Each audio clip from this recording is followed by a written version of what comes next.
ദൈവത്തിന് മഹത്വം. ശുഭദിനത്തിലേക്ക് എല്ലാവരെയും സ്വാഗതം ചെയ്യുന്നു.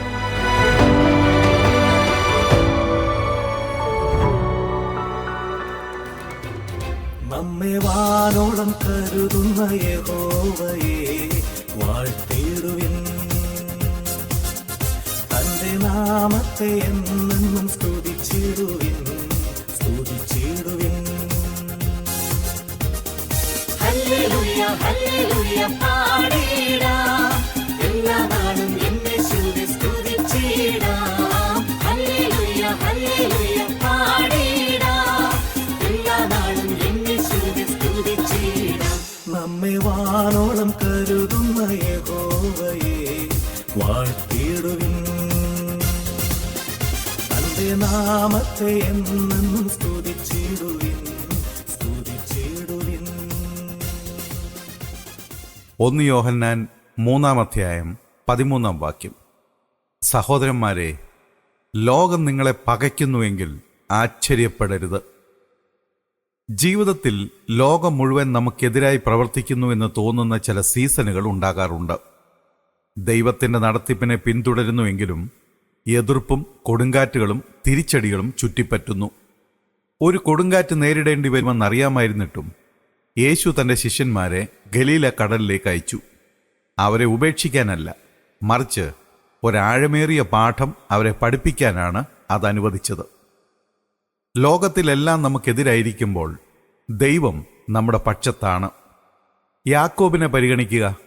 ജീവിതത്തിലെ ഒരു ഘട്ടത്തിൽ എതിർപ്പുകളാൽ ചുറ്റപ്പെട്ടതായി തോന്നി. തൻ്റെ 2 ആൺമക്കളെ നഷ്ടപ്പെട്ട അദ്ദേഹം ഇനി ഒരിക്കലും അവരെ കാണില്ലെന്ന് കരുതി. ദുഃഖവും ഭയവും അദ്ദേഹത്തെ ഭാരപ്പെടുത്തി. എല്ലാം എനിക്കെതിരാണെന്ന് പ്രഖ്യാപിച്ചു. പക്ഷേ ദൈവം അപ്പോഴും പ്രവർത്തിച്ചു കൊണ്ടിരിക്കുകയായിരുന്നു. യാക്കോബിൻ്റെ കഥ നിരാശയിൽ അവസാനിച്ചില്ല. യാക്കോബിന് ഇതുവരെ കാണാൻ കഴിയാത്ത ഒരു പദ്ധതി ദൈവം ആവിഷ്കരിച്ചു. ജീവിതം അസാധ്യമാണെന്ന് തോന്നുമ്പോഴും മറ്റൊരു തരത്തിലും എത്തിച്ചേരാൻ കഴിയാത്ത അനുഗ്രഹങ്ങൾ ദൈവം ഒരുക്കുന്നുണ്ട്. എതിർപ്പിൻ്റെ നടുവിലും നിധികൾ ഒളിപ്പിച്ചു വെച്ചിട്ടുണ്ടെന്നറിഞ്ഞുകൊണ്ട് കണ്ണുകൾ യേശുവിൽ ഉറപ്പിക്കുക. സ്തുതിയിൽ ശബ്ദമുയർത്തുക. അവൻ്റെ പദ്ധതിയിൽ വിശ്വസിക്കുക. നമ്മുടെ ജീവിതത്തിലെ അവൻ്റെ ഉദ്ദേശത്തെയോ അനുഗ്രഹങ്ങളെയോ തടയാൻ യാതൊന്നിനും കഴിയില്ല. പ്രാർത്ഥിക്കാം. സ്വർഗീയ പിതാവേ, ജീവിതം പ്രതികൂലമായി തോന്നുമ്പോൾ അവിടുന്ന് ഞങ്ങൾക്ക് അനുകൂലമാണെന്ന് ഓർമ്മിപ്പിക്കണമേ. കൊടുങ്കാറ്റുകളിൽ നിറഞ്ഞിരിക്കുന്ന അനുഗ്രഹങ്ങൾ വെളിപ്പെടുത്തണമേ. യേശുക്രിസ്തുവിൻ നാമത്തിൽ ആമീൻ. പാപത്തിൻ ശാപത്തിൽ വീണ എന്നെ ദൈവത്തിൻ സ്നേഹത്താൽ വീണ്ടെടുത്തു. പാപത്തിൻ ശാപത്തിൽ വീണ എന്നെ ദൈവത്തിൻ സ്നേഹത്താൽ വീണ്ടെടുത്തു. ജീവനും രക്ഷയും എൻ കർത്തൻ, എന്നെന്നും അവനായി എൻ ജീവിതം.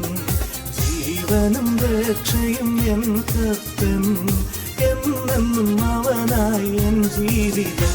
നമ്മെ വാനോളം കരുതുന്ന യഹോവയെ വാഴ്ത്തിടുവിൻ. തന്റെ നാമത്തെ എന്നെന്നും സ്തുതിച്ചിടുവിൻ, സ്തുതിച്ചിടുവിൻ.